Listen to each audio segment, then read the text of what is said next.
Today's podcast is brought to you by Audible. Get a free audiobook download and 30-day free trial at www.audibletrial.com/secretspiceoflife.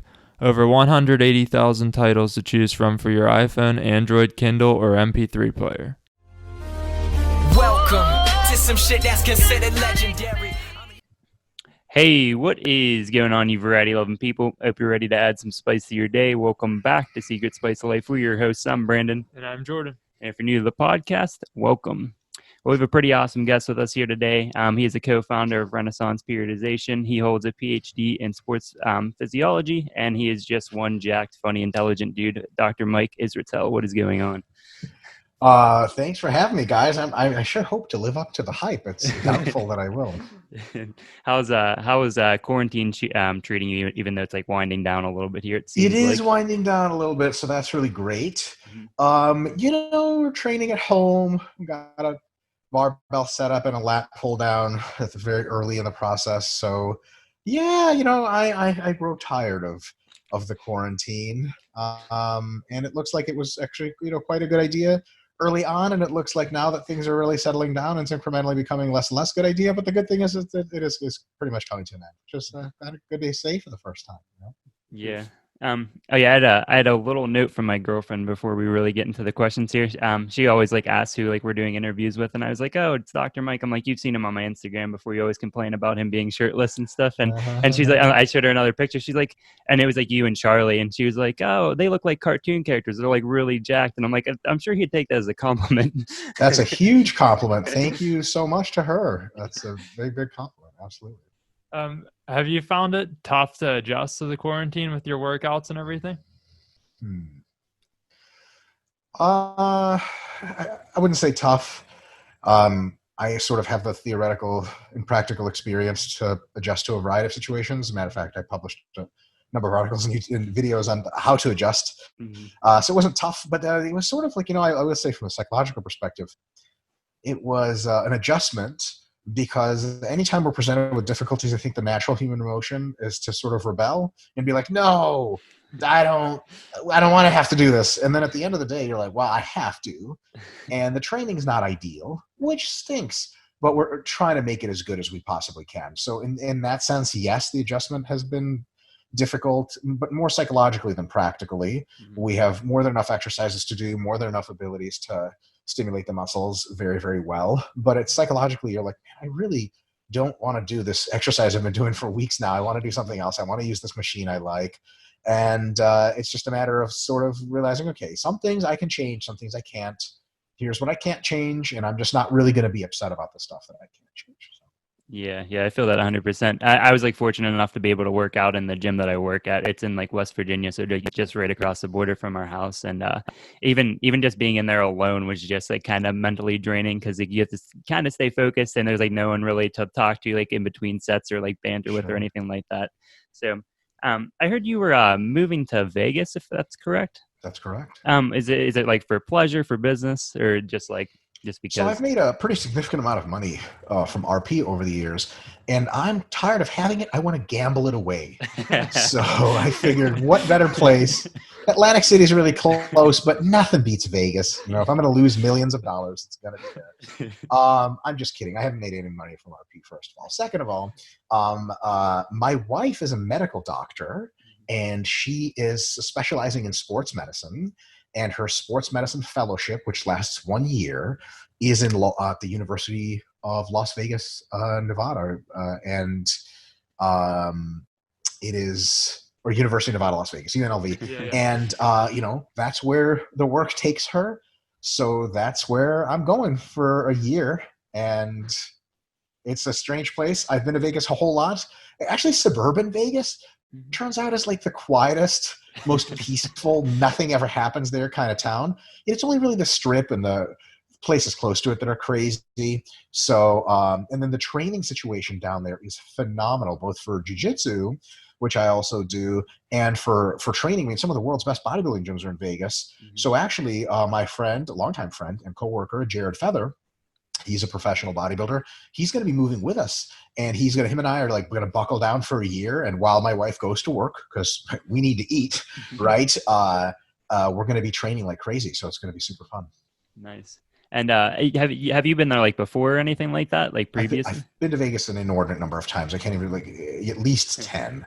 And usually for conferences, back when I was a professor, I was going to say for some reason, but I know the reason. People like to put national conferences on for various associations in Vegas. First of all, because they have a very good convention center. But second of all, because, it's very easy to get people to come to your conference if you're like, weekend in Vegas. And I'll tell you what, some learning goes on. A whole lot of other stuff goes on as well. Nice. So, I've been to Vegas a ton. And, and the thing is, like, so on a serious note, I actually don't gamble. And I think if people receive a pleasure from gambling, it's like a pleasure that you're paying for, which is totally cool. So I don't think gambling is immoral. But to me, I don't receive any pleasure at all from probably losing my money statistically. And so to me, it's just like paying to have a bad time. So I just never gamble. And so a lot of Vegas is lost on me. So it's cool. It's cool. I like the enterprise. I like the glitz and the glamour. It's really awesome. There's a ton of great places to eat, and actually unbelievably cheap, super good, all you can eat sushi places, which is like, look, if you want to dangle a carrot in front of me, that's how to get me to come somewhere. So Vegas is a pretty cool town, it turns out, even for folks that like to not party hard like myself. So, yeah. Speaking of places to eat, what's some of your favorite places in Vegas? Man, I wish I had names. Oh, I have one name. Hash House A Go-Go is a place where everything is sized to like an absurd extent. Like it doesn't make sense how big the plates are. I remember I was ordering pancakes there and I was like, I'll have 3. And the waitress is like, you'll have 1. And I was like, I'm a big guy. She's like, that's nice. We're going to start you with 1. And it arrived and it was roughly like 3/4 of an inch thick and this big. And I was like, what the hell?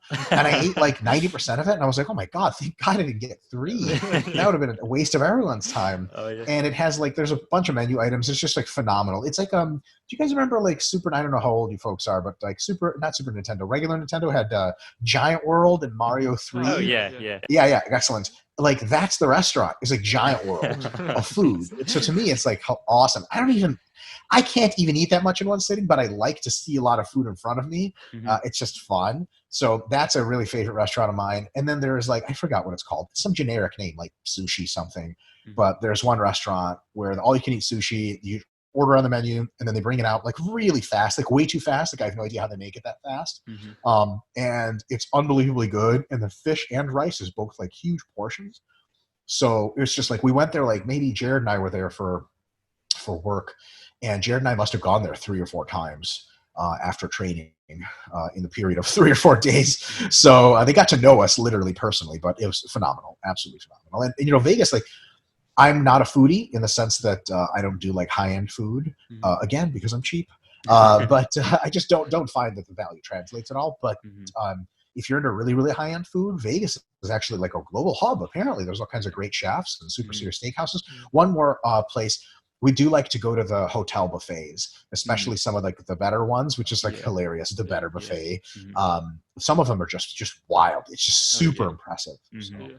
Yeah, we went to one. Which one did we go to? I think it was it in New York? It might have been New York, but their food was so good there. Yeah. And there's so much of it. You're like, there's no way I can eat, like try all the stuff. Yeah. Oh yeah. Yeah, no doubt. And you mentioned Brazilian Jiu-Jitsu. What belt are you worked up to? Because I remember I saw a video with you, Charlie, and like Joey, and he joked that you were a black belt. What belt really are you in Jiu-Jitsu? I'm a black belt in my heart. Just kidding. That's not true. I'm a purple belt in Brazilian Jiu-Jitsu. So that's the intermediate belt. There's white, blue, and then purple's in the middle, and then brown, black. So I like don't suck. Yeah. How long have you been doing that now?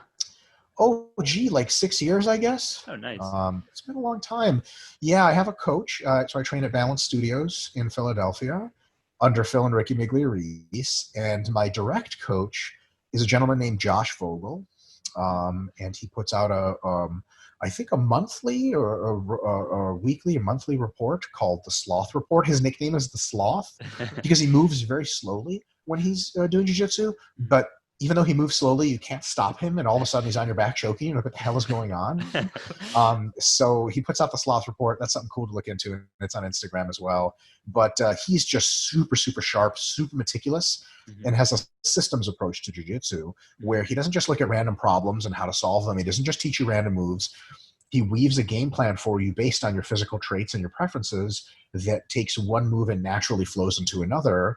And then he works on these little transitions to where you really feel like you have a game plan every time you roll, which is very, very unique in jiu-jitsu. John Danaher and his Danaher Death Squad have been very successful with exactly that kind of approach recently. But before them, not a whole lot of people did that sort of thing.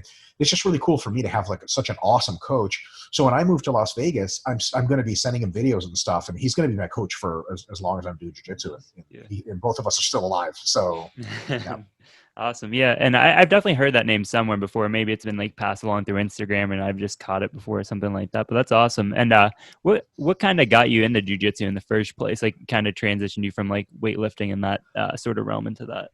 Yeah, so I mean, I never really made the transition because I just added jiu-jitsu. But I was doing a lot of cardio for bodybuilding purposes. It was just walking, and I just got really tired of walking. And I was like, how can I burn calories and have fun too? And then when I visited my first, when I did an interview for my first professor gig after my PhD program, one of the people interviewing me was Dr. Jen Case, who had already had a job at the University of Central Missouri, where I was interviewing. And she was at that time a competitive jiu-jitsu practitioner and just very high level. She was a purple belt at that time, but she had just like stomped on a whole lot of people.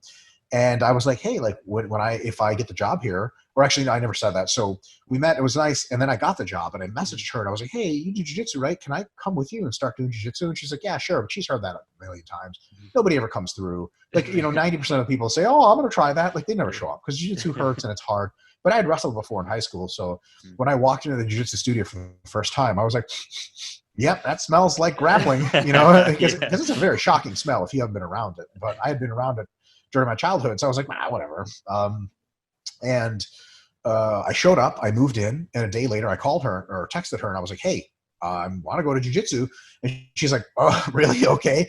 Like she wasn't expecting that. So I started going with her to jiu-jitsu, and it was really tough and frustrating at first. And it was a place called Kansas City Brazilian Jiu-Jitsu. So we drove like 50 minutes, 50, to jiu-jitsu and from jiu-jitsu every single time. Jeez. Sometimes it was longer and traffic was like an hour and 10. So it was just really frustrating at first, but I knew I was going to be okay in the end.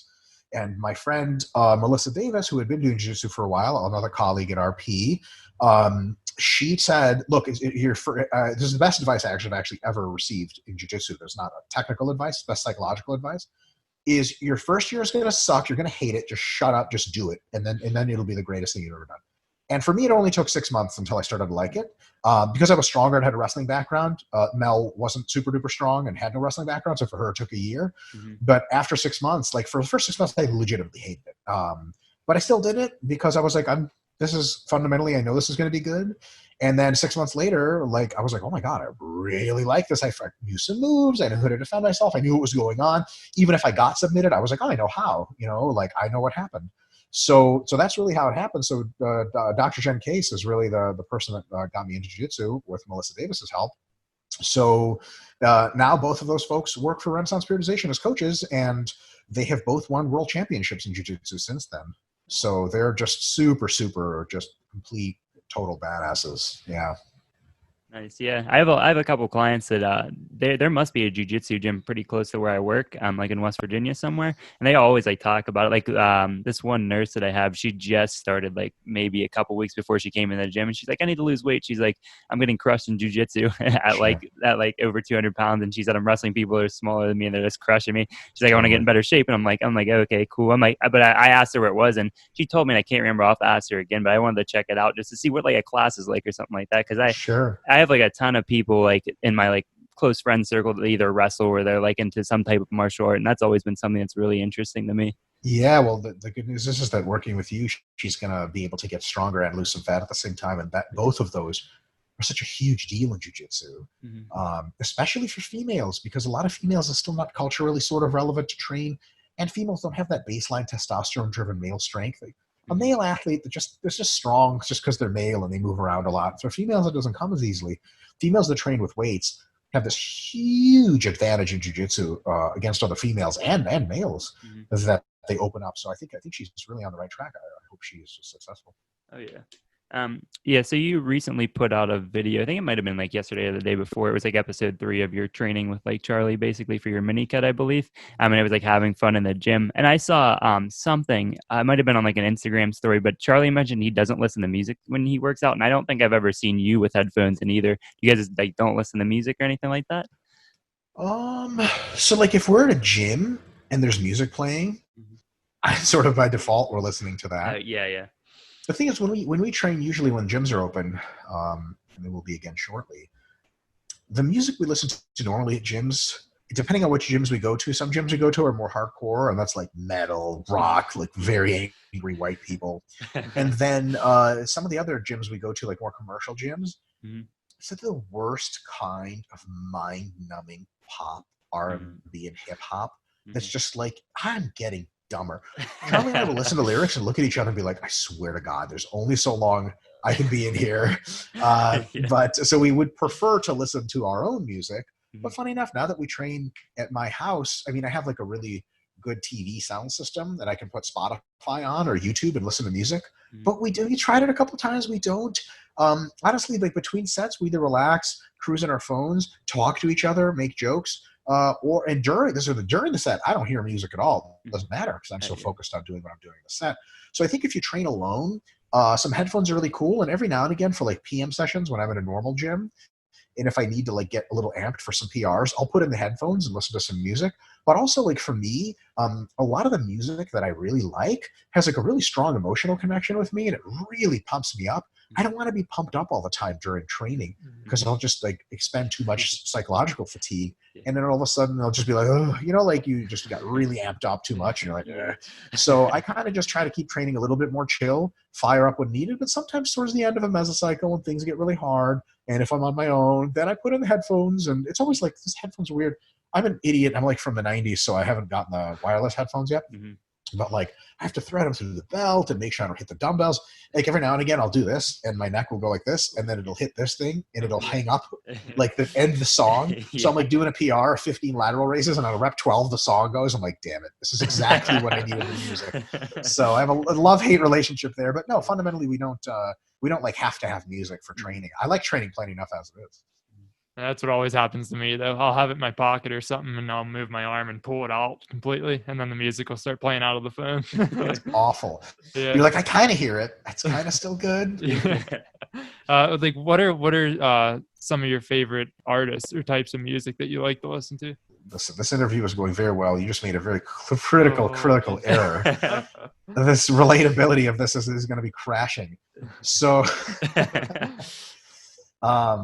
funny enough, before the quarantine, we're training a lot with a guy I would recommend for any podcast, Joey Satmary, his Zat Strength on YouTube, SZAT. He has a last name that if you just look at it, you're like, I have no idea how I'm supposed to read that. He's a professional strongman, and when we trained at his gym before the quarantine, we got like at first it was just metal and regular, gym music, and then he like, I guess he didn't really know us that well, but he like tried some 80s. So it's actually called like it's called like new wave or like neo synth and stuff like that. It's like 80s retro music but made in the modern era. And he tried it on. I was like, Joey, this is the greatest thing that's ever happened. And he's like, really? I'm like, yes. So I do listen to, and I had listened to that music for a long time before. Mostly electronic music. Like I'm an electronic music snob, which doesn't mean I look down on other people. But there are some things that you could tell me that will I'm like, think of me as like an 1880s high society cigar smoking monocle having person with electronic music. Like, do you guys remember the song Sandstorm back in the 90s? Like, yeah, okay. So if you say to me like, oh, I love electronic music like Sandstorm, I'm gonna be like, whoa. Like clearly you're of the lower classes, right? So I do listen electronic music, and if I'm not going to go down that. If you guys want me to, go to the rabbit hole of exactly what that means. For those of you in the know, progressive is a big subcategory of that. Progressive, minimal, new disco, that kind of stuff is super awesome. Mhm. And I do listen occasionally to rap and rock and metal. This is terribly awful to admit. Rage Against the Machine is great. Limp Bizkit, I think, is awesome. Well, our sound guy is like a professional musician, and he loves Limp Bizkit, and we're always trying to figure out how the hell that's possible. But I do like some crappy music every now and again. But mostly when I turn on my music, most people are like, "What the hell is that? Like, are robots singing? Is this just noise?" And the answer is yes, is the affirmative in both cases. But I love it, and I don't know. For me, music is, I either connect to the music emotionally, and I'm like, wow, this is great. Or I'm just like, very rarely, I'm like, eh. And then often, and this is not to my credit at all, I'm like bunch of, there's some songs on the radio, like Kumbaya songs, like songs that they would play at the end of like a teen movie where the teens are all friends again. For some reason, that drives me violent. Like if I hear that music, I'm like, why is this real? And I wish music didn't get to me as much as it did, but it does in the positive and in the negative. So there you go.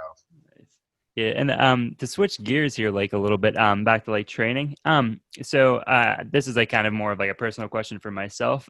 I followed your, you used to have like a guide on your, in your Instagram, your Linktree bio, basically. And it was like guide to hypertrophy, like sets in a week per body part. Still there. Oh, it's still there. Okay, I was looking for it yesterday for some reason. I might have just overlooked it. Linktree's finicky. Sometimes it's off. I don't know. Yeah, but like I just finished like my first hypertrophy session in maybe like a year or something like that. But everything got sore, like really good, like a little bit of growth and like everything measurement wise and from what I could see. But the one thing is like my quads, like I know soreness isn't the like direct indicator of like growth for everything, like you have to do pump and like fatigue and everything like that, but like I was up to like maybe like 21 sets near the end of like my mesos cycle, and I just like couldn't get them sore. Like they were definitely like pumped up, definitely really fatigued by the end and everything like that, but I like measured them. I didn't notice any growth in my legs too much, but so it's sore. You think what do you think is wrong there, like in your opinion? Well, the most important kind of growth is in our hearts. Yeah. Just kidding. Cardiac hypertrophy is usually a negative thing. So yeah, how many sessions a week were you doing where you train quads? Just two. Yeah. So one thing you could do is expand the number of sessions, which will let you do more total volume per week. That's a good thing because there's only so many high quality sets you could do in one session. After like 10 sets of quads, if you could do more nominally, but you're just going to be going through the motions and being like, I don't even know why I'm here, right? Like there's no more mind muscle connection. The weights you're using are really like pathetic. And when you're reaching failure, it's really like systemic failure rather than local muscular failure. So your local muscle's not even close to failure, but your body just kind of just gives up. So more sessions, maybe try 3.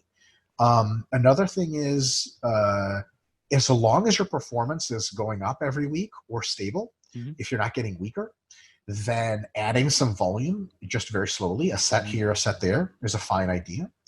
And it's good that you're getting pumps. That's very good. But with quad training, especially how the muscle is designed, once you get into that growth window, you should probably be experiencing some sort of soreness, right?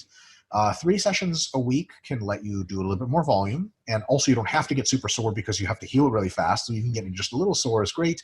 That way you can smash it together. So some people get so sore that they can only train their quads like twice a week because it's just that any decent session means that they need half a week to recover. For you, the good news is your quads probably recover pretty fast.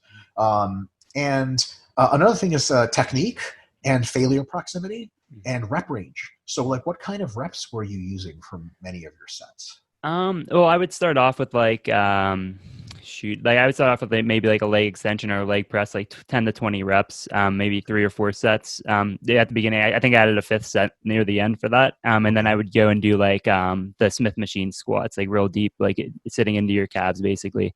And doing like 2-3 sets of those. And then like 2 sets of like walking lunges basically. How many reps were the squats for? The squats were 5 to 10 and then the lunges were 10 to 20. Okay, cool. How close to failure are you getting on these? I started off at like RIR like 3, and then I'd work up throughout the weeks all the way up to like 1 for like the first 4 weeks, and I'd deload that 4th week, and then for the last like 4 weeks, I would go from a 7, 8, 9 to failure basically, or like a 1 to 0 for that last week there. Great. That sounds good. Make sure you're pushing yourself. I would also select exercises in which you get the biggest pumps, and do those just with more sets. And by splitting up your sessions into 3 quad sessions, what may happen is you can still do maybe 8 sets per session, but now 3 times 8 is 24 total weekly sets, and they're all higher quality sets. I think you probably see some growth from that. Making sure, I'm sure you're doing a very full range of motion, pausing at the bottom, that kind of stuff. And look, fundamentally, once your technique is very good and you're eating pretty well, the way to stimulate is, if something is not stimulatory, even though you have done a good job at it, the most straightforward answer is do more. Somebody would say like, hey, like there's a really well-made burrito, but I was still hungry after I ate it. The answer could be like, oh, you need a little bit more salt or this and that. But fundamentally, it's just you need another burrito. So, or a burrito and a half. So at the end of the day, I think it's really worthwhile just climbing up in more set volume. But because you said it was 21 sets, per 2 sessions, 10 sets is really, for especially quads, the most you ever want to do in one session, because after that, it's all junk volume. So split it into 3 sessions, and I think you may be onto something. Just make sure to manage your fatigue, watch your recovery, and if your performance, reps and load is going up or stable, feel free to add some sets. And at some point, you may get up to 9 or 10 sets per session, 3 times a week, 30 sets for quads. Look, if you don't grow from that while gaining weight, and make sure you're gaining weight this entire time, aiming for mass. If you don't get bigger quads from that, look, man, Dr. Mike and everything, but I'm out of tricks. At that point, you need to inject synthol into your quads so they look ridiculous and you're paralyzed for life. It's worth it. And to kind of spin off that like a little bit more, like my hamstrings, like adding like an extra leg day, I don't know how much that would help me for like my hamstrings just in general, because like 14 sets, they're like destroyed for like 3 days, like, so that's like, I'm really lucky kind of to be able to do less work in those. But would it be worth like adding maybe like quads onto like an upper body day, like whether that be like okay, cool. There's no such thing as upper and lower days, right? It's just every muscle is rather independent. Like, so you could train quads with chest or with back or with hamstrings, and it really doesn't much matter. And you can even try 3 sessions a week for hamstrings, although I almost never do that. But if you do, just modulate your per session volume. So instead of doing like 7 sets one day and 7 sets another day, try to do like 5, 5, and 5, right? Or start with like 3, 3, and 3 and slowly work up. And that way you get really good hamstring workouts, but your hamstrings still heal on time for the next session. Yeah. And since you mentioned the range of motion, like I do my best to get the full range of motion every single set. Like technique is over everything, and then just gradually adding weight and getting stronger. But I transferred over from like the gym I work at. I always work out at a different gym just because it recently opened back up, and it's just kind of like I think of my gym that I work at as my office, so I don't like to work out there. And like there's a leg press at the gym that I work at that's perfect for like my range of motion. But I switched back over to the other gym, and they have like one of those stoppers, but like all the way down. Like my legs are so long that I don't get the full range of motion. Is there like any way to get kind of around that? Yeah. So if you have any kind of pad, stop that under the seat. A lot of times gyms will have like sandbags. Just put one down. Those little inflatable pads, although they tend to be sometimes unstable. A lot of times gyms in the yoga area will have roll-up mats. Just roll up. They look like a fruit roll-up. Just roll them up, put them under your lower back. It's going to take a little bit of wiggling to find the right position. Just make sure your lower back and your hips are flat on the bench, and then or on the pad. And then once you're good there, sometimes you can play with your foot position and stuff, putting your feet lower, and all of a sudden you can get a really good range of motion. Hey, and you're a taller guy, right? You're lucky, because if you're shorter, it's even worse. My wife is 4'11", and she can't really even almost use any leg machines because she's like, that's it. Nothing happens. That's funny. Thanks for that tip. Yeah, I appreciate that. I'll definitely try that out when because I'm deloading this week, so I'm just kind of half the sets, half the reps, stuff like that. Just kind of going through the motions, trying to figure out like better exercises and stuff like that. So cool. And I was trying to find that. Actually, I have a different question first. So for obviously like running or like anything to do with your legs cuts into your MRV for your like your leg training and stuff like that. Is there any way to kind of calculate that or kind of have like a good guess on like how much it cuts into that? Yeah, you try it and you see how limited your recovery is. So like you put in some level of running, and then you slowly work up in your lifting volume, and you'll realize that your performance starts to degrade at maybe 15 sets per week instead of 20. So then you'll realize, okay, this amount of running cost me 5 sets at my maximum recoverable volume for quads. Okay, easy enough. That's it.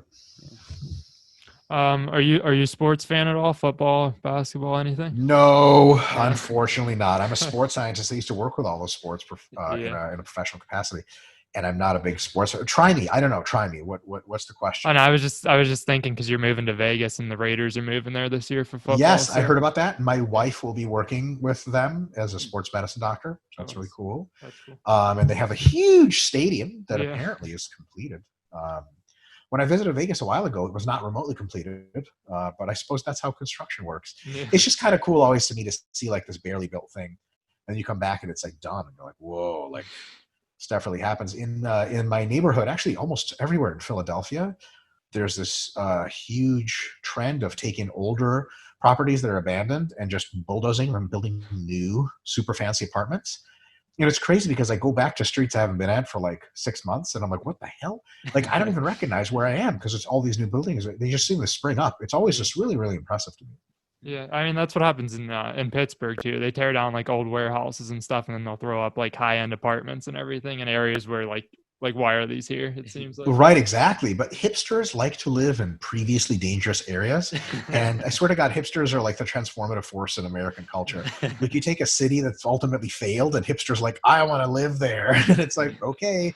And then when the hipsters move in, the coffee shops come in, their Whole Food stores come in, and all of a sudden it's like prosperity. But, it takes, because, I think the big thing with American culture is like once a city, like take some like sort of some city in the Midwest, which is like used to have like, a steel factory. And now there's just a bunch of like very few people, and the people that are remaining are sort of depressed and like, nothing's happening. And then all of a sudden you put some hipster stuff in there, and hipsters want to go there. They love like the decaying factories and stuff. It gives them that edgy feel. That's just not a thing. It was a factor in like the 70s or 80s. That's when like, uptight suburban people, they're like, oh, I would never live next to an abandoned factory. My God. And you're like, my God, what? What's going to happen? They're like, oh, I don't even know. Like it was never really that rational, but a good person would never live in a bad neighborhood. But hipsters are like, I literally want to live in a bad neighborhood. What a phenomenal thing for the economy. Really, I always appreciate it. I'm like, this is great. Yeah, thank God you're going to these places. And once you get there 10 years later, that's like all posh and nobody wants to live there anymore. And then they move out into further sort of dilapidated areas. Yeah. Yeah. Speaking of unseen gems, I stumbled upon what is it, the Sports Scientist podcast you do with Dr. God. James. That is comedy gold at its best. Well, thanks, man. Yeah. So the Sports Scientist is basically our friend Marcos Rodriguez, who's a high-end trainer of hyper rich people in New York. He was like, hey, let's do a podcast. And James and I are like, fine. And then basically like we just get guests. And nowadays we just do it through Skype or through Zoom. And we don't even have guests anymore. We just answer questions. And we don't really answer any questions on there. The thing is, James and I do a weekly webinar on Renaissance Periodization YouTube every week. So we answer tons of technical questions in super depth. So we always tell people like, hey, look, if you want real questions answered, go to the RPE webinar. But like the Sports Scientist is just us basically like messing around. And to be completely honest, like people like have said, man, this is like how you guys joke with each other normally, right? And we're like, not really, because normally we joke way worse jokes, way less politically correct, if you can imagine that. If you've ever seen The Sports Scientist, it's always on the edge. Particularly, I'm just going to throw Marcos under the bus. Marcos is like every race mixed together. Like legitimately, he got his 23andMe, and he's every part of the earth. And so he feels qualified to, get real racial in his humor. It's always hilarious. Tons of self-deprecating humor. And don't worry, he deprecates everyone else too. And it's amazing, but it's not the kind of thing you put on YouTube, because YouTube would just absolutely shut him down the first chance they got. So it's just like Marcos is like one of the funniest human beings I've ever been around. And James and Marcos and I have this good mix where I suppose chemistry, I don't know. But yeah, and there's always an infinite number of things to make fun of on Instagram, because some of the questions we get are like, who are these people? And they seem to find it okay to post public questions, so we flesh them out. It's crazy. Some of the stuff, like you'll go on Instagram lives when people are on there and see like the comments, man, people ask the craziest questions. Oh my gosh. So yes, related note, and I've experienced this myself as well on my Instagram lives. On Renaissance Periodization, every Friday, I think like 1 p.m. or something like that, our head of customer service, Jacob, and Melissa Davis, one of our top coaches, JiuJitsu world champ, they do an at-home workout and like Q&A series on Instagram Live. It's really cool. but like people will ask, random people will ask to join their video. It's like, what are you doing? Like, can you imagine? They're like, okay, accept. And like some random dude pops up and he's like, hello. And you're like, what's up, Bob? And he's like, what are you guys up to? Like, what are you doing? You have nothing to contribute. Why would you press that button? Tons of people press it all the time. And one time I was on my Instagram Live. I don't know if you guys saw this one, but like some lady like requested, and I was like, hell yeah, why not, girl? Click. And then like there was nobody there, and some shuffling, and then she like turned it off. And I'm like, really? You're gonna do a request to be on here, and then you're not even gonna come on? Show us something. Yeah, I saw. If you do you watch like the MCU or like Marvel series any? Yes, absolutely. I've seen all the major movies. Okay, cool. Tom Holland, he was doing like an Instagram live for something, and he had like a bunch of people like requesting, like he just asked them like a random pretty easy Marvel question about like the series, and then they give him some prize or something, and every person like for like 5 or 6 people in a row couldn't speak like any English, and he was like trying to talk to them. It was hilarious. Yeah. What are you doing? If there's like a guy who's speaking Spanish and he's doing Instagram Live, I'm not requesting to be on it. I don't want to be made to look stupid. Anytime I speak Spanish, I look stupid anyway. Do you want to do more of that? It's just like, it's super cool to like get in the mix, and everyone in the world is welcome. But then the question has to be asked, like, what is it that you want out of this experience? You know what I mean? Like if I'm going on vacation somewhere, I don't speak language. I don't just come up to a random family and I'm like, hello. They're like, what's up? And I'm like, I don't know. What are you guys up to? Like, really? That's it? That's all you got? Oh man. So to dial it back like a little bit here, I was watching one of your it's like your new lecture series you're doing on YouTube, I believe, for like RP. You just started, it was like Principles of Training or something along those lines.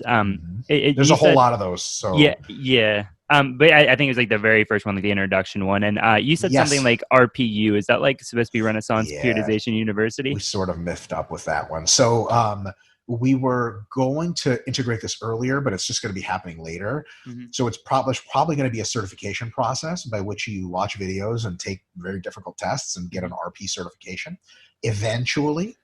Mm-hmm. It'll be something that has to be refreshed every year to be active, because we're going to yearly send you another exam to make sure you've kept up with, first of all, the core concepts, and second of all, new literature that's coming out.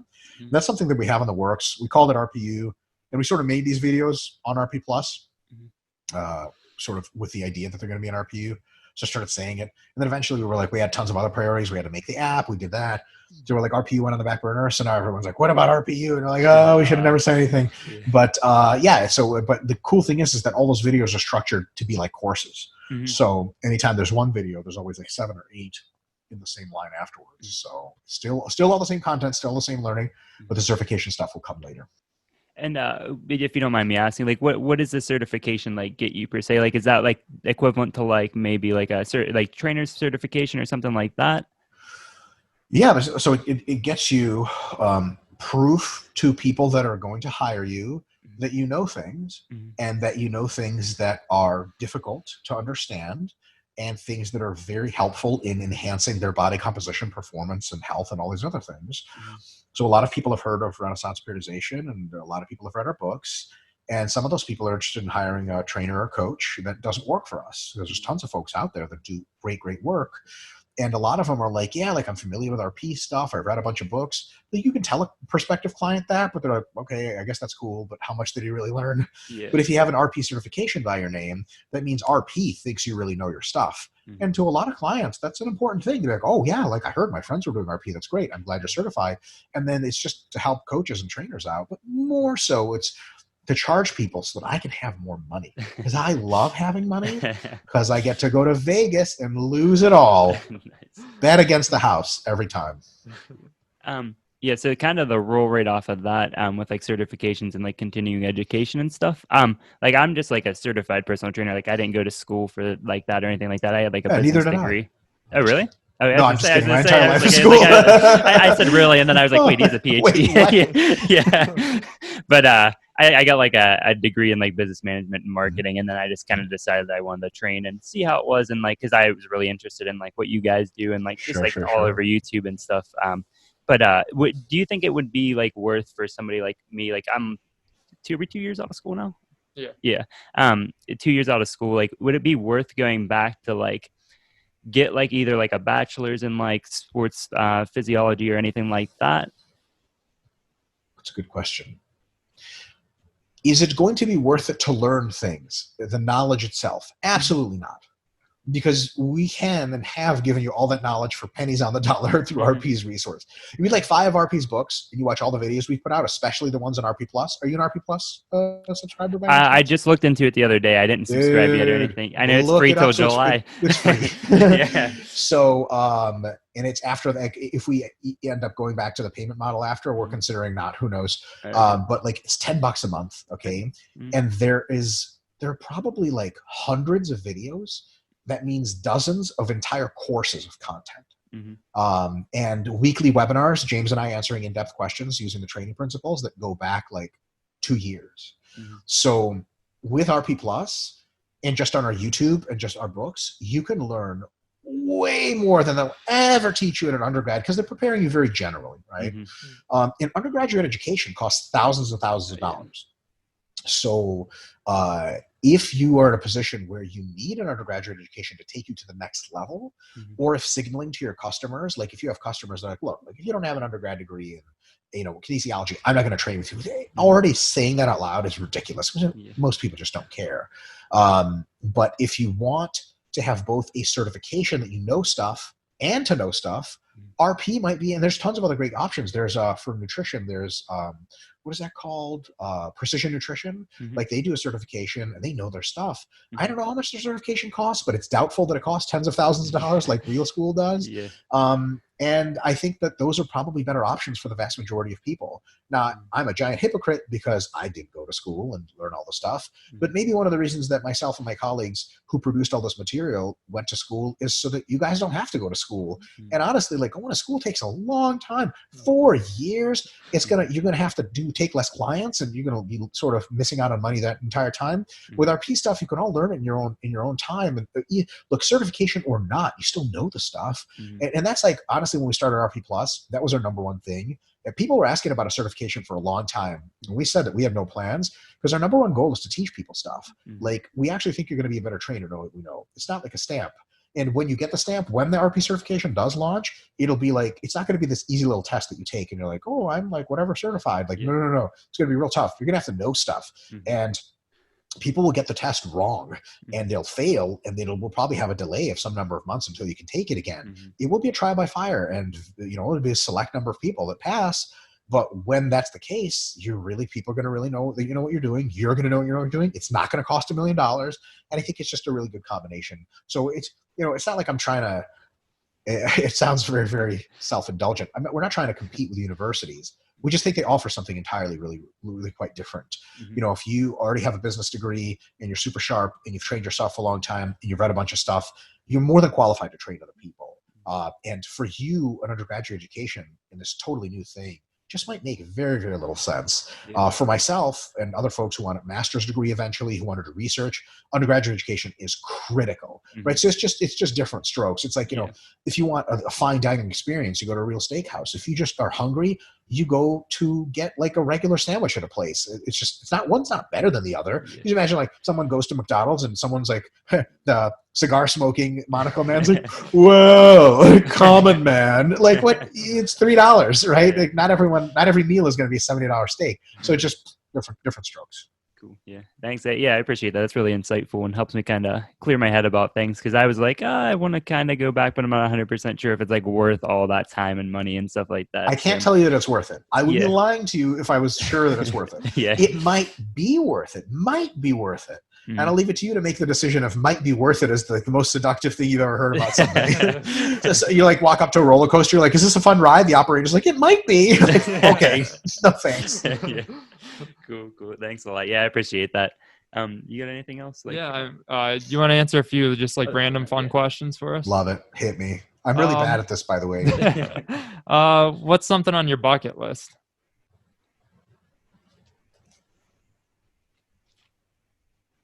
Bucket list. This is the list you make before you die or whatever? And just like, something you want to do before you die. It involves death, correct? Yeah. I'm just kidding.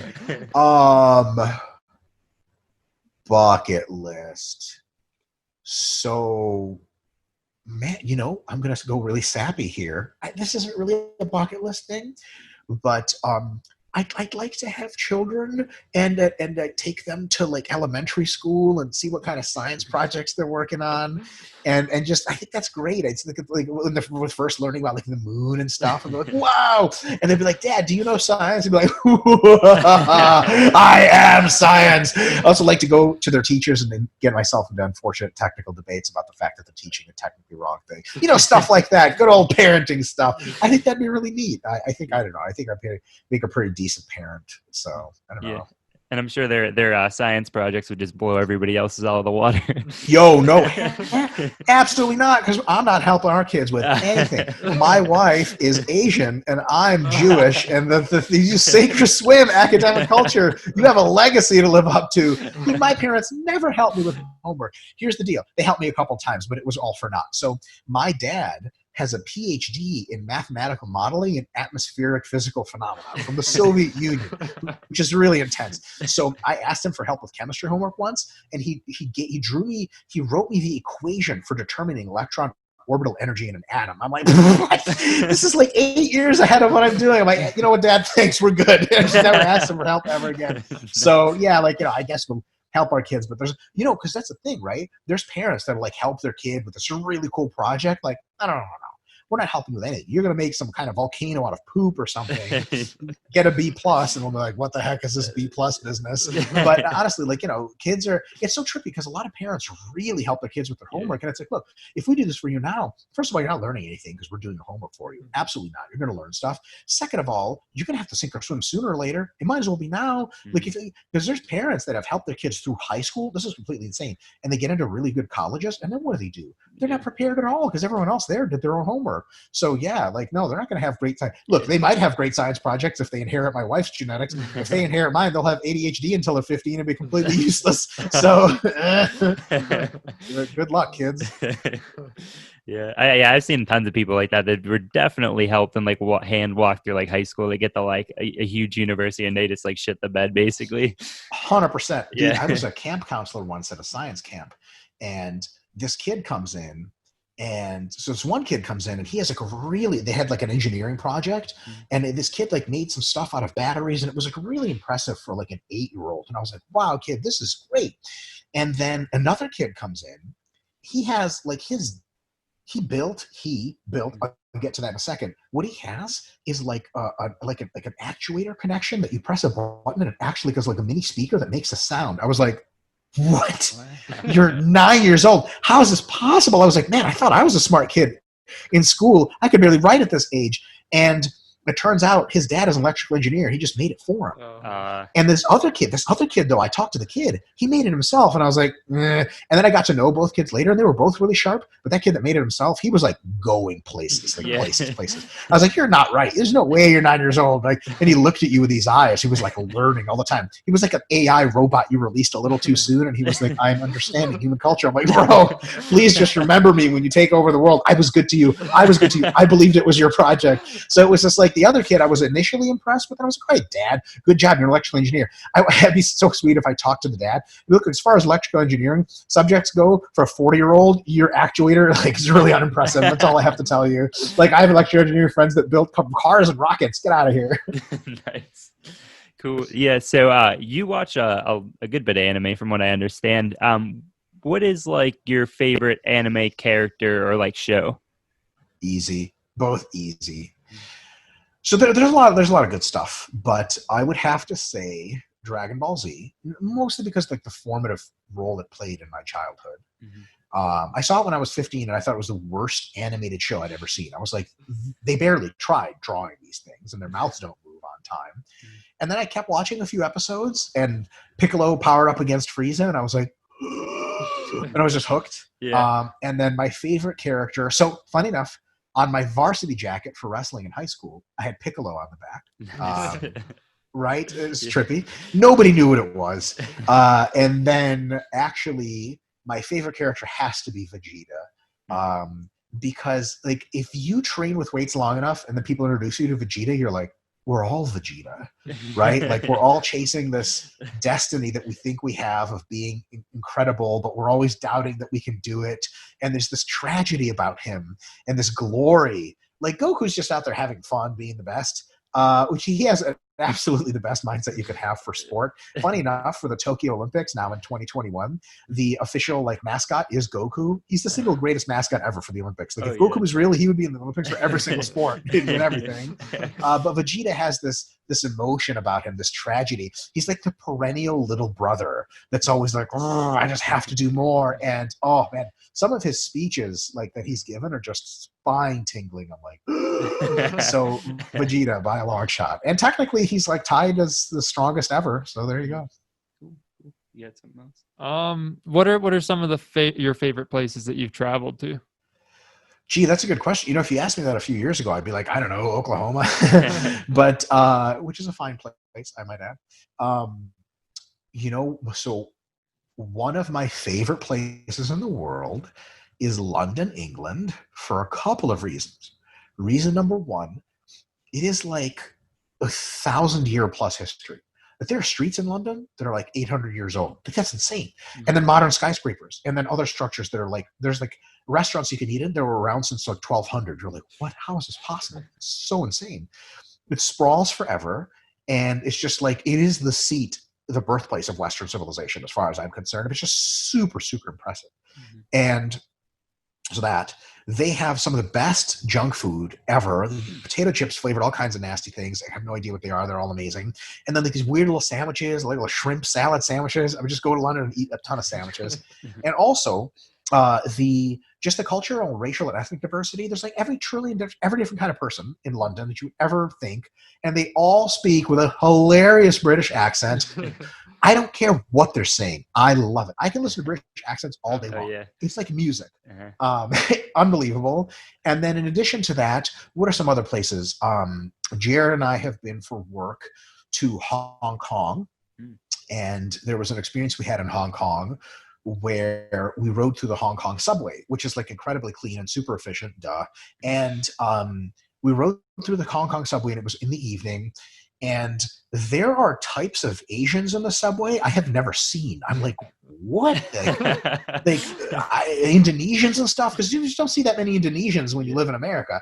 And it was like every variety of Asian, the entire genetic spectrum, and they're all super peacefully getting along. And one thing they have in common is they're all staring at Jared and I because we have tank tops on, and they're like, what the hell? And we're like, and it was just this beautiful, like, because Hong Kong essentially has no crime, and it's just this beautiful harmony of people, and they're all about their way, and the food is like, oh my God. If I lived there, I would be 800,000 pounds, but you have to walk everywhere. So maybe I wouldn't. Hong Kong was just blew me away. And I love the Asian languages. Like if I don't understand what you're saying and it sounds cool, just keep speaking because I love it. It's like, Hong Kong is like have you guys seen the theatrical movie Ghost in the Shell by any chance? I don't think so. Anyway, that's a sin. Go watch it. It's like it's filmed largely in Hong Kong, and it's like Asian super future, like flying cars and like all this kind of crazy stuff. I just felt like Hong Kong really was that already, and I was just like, oh, Jared and I were like, dude, if we're gonna die, it's gonna be here. Like, I just want to die in like in a place where the skyscrapers go past the clouds. There's flying cars, digital images everywhere, and Asian languages I don't understand. That's it. Good enough. I'm done here. There's my ultimate bucket list item. Dying in Tokyo in 2051 or something like that. Awesome. Yeah. And I think that's a perfect place to end this podcast. Well, I guess on like death. on death. Yeah. On death. Well, I guess, where can people find out about you, Renaissance Periodization, and everything that has to do with you? Super. Thanks for asking. So at RP Strength on YouTube is a really good place to go. Sorry, on YouTube. On Instagram at RP Strength, and that's where tons of links of like where you can actually read stuff, buy products, so on and so forth. We have the RP Diet app, which is really cool. It's a diet coach, AI powered, so it just tells you what to eat. You do it, and you lose weight, gain weight, whatever you want. And then at RPDRMIKE, RP Dr. Mike, which a friend of my wife said, every time they read RPDR, they think it's RuPaul's Drag Race. And I'm like, well, I'll take that as a compliment. I was always a big fan. And then, so RP Dr. Mike, that's my Instagram. A little bit more hypertrophy and hardcore focus. RP is more for general fitness. And then the Renaissance Periodization on YouTube, or just type in RP Strength on YouTube. We're putting on tons of content, regular content. We've got content lined up for months. So we're going to continue to put it out. We're growing subscriptions really fast. Super informative. Like, honestly, like, there's tons of hype. There's tons of people that have personalities on YouTube, and that's very nice. My personality is just clearly evident from the last hour, is unimpressive at best and annoying at worst. And we're just providing facts. Like, we're just straight up trying to teach folks how to train, how to eat, scientifically based. So the YouTube there is a really good idea. And if you can really spell, renaissanceperiodization.com, but I don't know how to spell that. If you can, first of all, pat yourself on the back. Second of all, get on there and find some really good stuff. Okay, awesome. Yeah, thanks, man. We really appreciate your time. We know you're a busy guy, and just cutting out some time for this was really awesome. Thank you guys for having me. It's been a true pleasure. Hope you guys enjoyed the podcast. If you're listening to the podcast, it would mean the world to us if you gave us a rate and review. Subscribe to the podcast as well, so you're first to know when we release new episodes. Be sure to download the podcast to help us out. If you're watching the podcast on YouTube, the full-length podcast is in the description. Don't forget to like, comment, share, and subscribe as well. Check us out on all of our social media. Our Instagram, Twitter, and Snapchat are all official SSOL. Again, that is OFFICIALSSOL. That is on Instagram, Twitter, and Snapchat. And you can find us at Secret Spice of Life on Facebook. Don't forget to check out our website and blog. New blog every Wednesday, and potentially some bonus blogs throughout each week. Be sure to check out our Patreon as well, because for 2019 and every year coming, we are going to monetize our Patreon for charity. So anything that is donated to our charity tier on there will be donated to a charity of your choosing or our choosing by the end of the year or every 6 months or so. But yeah, make sure to donate to that to give back to other people. And as always, have a positive and productive day. For you, the listeners of Secret Spice of Life podcast, Audible is offering a free audiobook download with a 30-day free trial to give you the opportunity to check out their service. Personally, I would recommend Crush It, Why Now is the Time to Cash In on Your Passion by Gary Vaynerchuk. I already downloaded it. To download your free audiobook today, go to audibletrial.com/secretspiceoflife. Again, that is audibletrial.com/secretspiceoflife for your free audiobook. The link will be in the show notes. Go check out Audible now. Welcome to some shit that's considered legendary.